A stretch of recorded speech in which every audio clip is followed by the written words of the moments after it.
In the face of the growing horror in the Middle East, we are acting to keep alive the possibility of peace and a two-state solution. That means a safe and secure Israel alongside a viable Palestinian state. At the moment, we have neither. Ordinary people, Israeli and Palestinian, deserve to live in peace, to try to rebuild their lives free from violence and suffering. That's what the British people desperately want to see.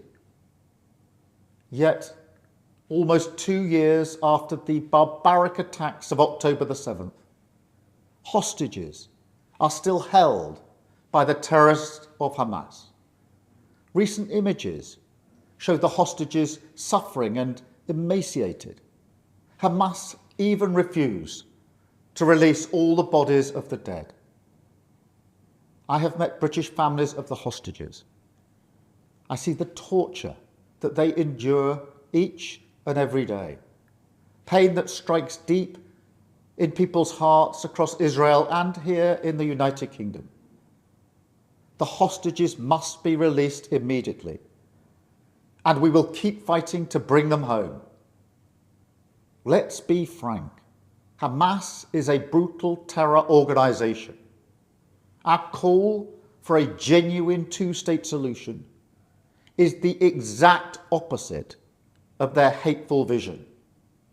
So we are clear, this solution is not a reward for Hamas, because it means Hamas can have no future, no role in government, no role in security. We have already prescribed and sanctioned Hamas, and we will go further. I have directed work to sanction other Hamas figures in the coming weeks.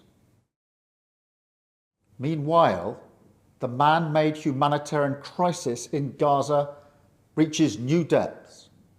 The Israeli government's relentless and increasing bombardment of Gaza, the offensive of recent weeks, the starvation and devastation are utterly intolerable. Tens of thousands have been killed, including thousands as they tried to collect food and water. This death and destruction horrifies all of us. It must end. We have evacuated the first group of sick and injured children to the United Kingdom to be treated by the NHS, and we continue to increase our humanitarian support. But still, nowhere near enough aid is getting through. We call again on the Israeli government to lift the unacceptable restrictions at the border, stop these cruel tactics, and let the aid surge in. With the actions of Hamas, the Israeli government escalating the conflict, and settlement building being accelerated in the West Bank, the hope of a two-state solution is fading. But we cannot let that light go out. That is why we are building consensus with leaders in the region and beyond around our framework for peace. This is a practical plan to bring people together behind a common vision and a series of steps, including the reform of the Palestinian Authority, that takes us from a ceasefire in Gaza to negotiations on a two-state solution. We will keep driving this forward. As part of this effort, I set out in July the terms upon which we would act in line with our manifesto to recognise Palestinian statehood. That moment has now arrived. So today, to revive the hope of peace and a two-state solution, I state clearly, as Prime Minister of this great country, that the United Kingdom formally recognises the State of Palestine. We recognised the State of Israel more than 75 years ago as a homeland for the Jewish people.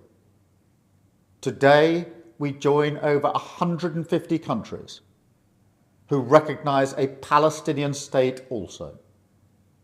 A pledge to the Palestinian and Israeli people that there can be a better future.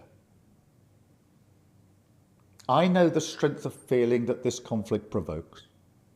We have seen it on our streets, in our schools, in conversations we've had with friends and family.